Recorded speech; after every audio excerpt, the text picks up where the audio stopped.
আজকে তোমাদের সাথে শেয়ার করব একসাথে 3টি রেসিপি। প্রথমেই শুরু করছি পাঁচমিশালি সবজি দিয়ে।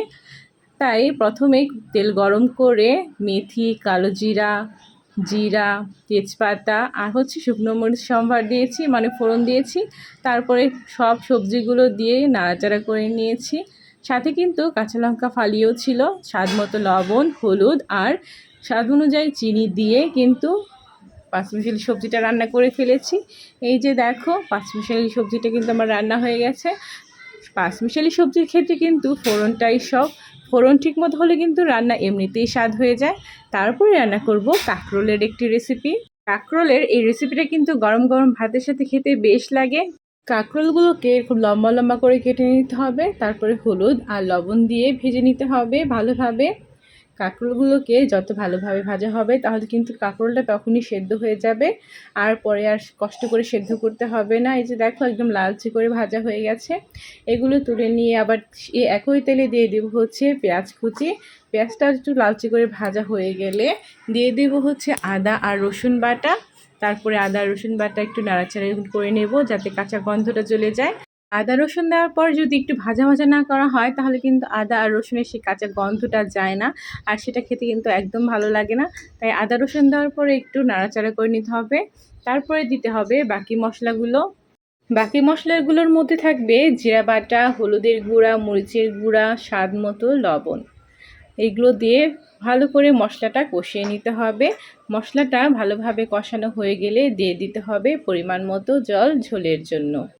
পরিমাণ মতো জল দেওয়ার পর কিন্তু কয়েকটা কাঁচা লঙ্কা ফালি করেও দিয়ে দিয়েছিলাম। এরপর এর মধ্যে দিয়ে দিব সে ভেজে রাখা কাঁকরোলগুলো।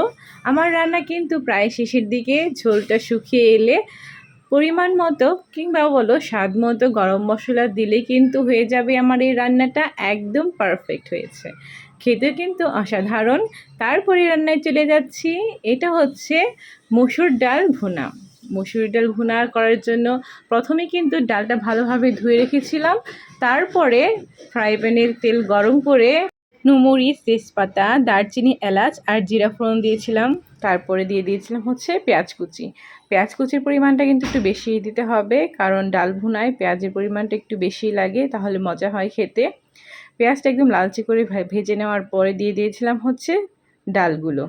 ডালগুলো দেওয়ার পর কিন্তু বেশ কিছুক্ষণ নাড়াচাড়া করে নিতে হবে, একদম ভাজা ভাজা করে নিতে হবে। ডালটা যত ভাজবে খেতে কিন্তু তত স্বাদ হবে।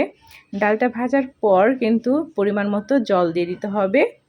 তোমরা তোমাদের পছন্দ মতো জল দিতে পারো, ঘন কিংবা পাতলা অনুযায়ী। আসলে এই ডালটা বেশি পাতলা ভালো লাগে না, ঘনই ভালো লাগে। আর ডালটা কিন্তু ফুটতে হবে, সে অনুযায়ী কিন্তু জলটা দিতে হবে। ঢাকনা দিয়ে ঢেকে রেখেছিলাম বেশ কিছুক্ষণ যাতে ডালটা ফুটে যায়, আর কয়েকটা কাঁচা লঙ্কা ফালি করেও দিয়ে দিয়েছিলাম। এই যে দেখো, ডালটা কিন্তু আমার প্রায় ফুটে এসেছে। একটু নাড়াচাড়া করার পর কিন্তু আমি আবারও ঢাকনা দিয়ে ঢেকে দিয়েছিলাম যাতে সম্পূর্ণ ডালটা ফুটে যায় আর ঝোলটাও যেন শুকিয়ে যায়।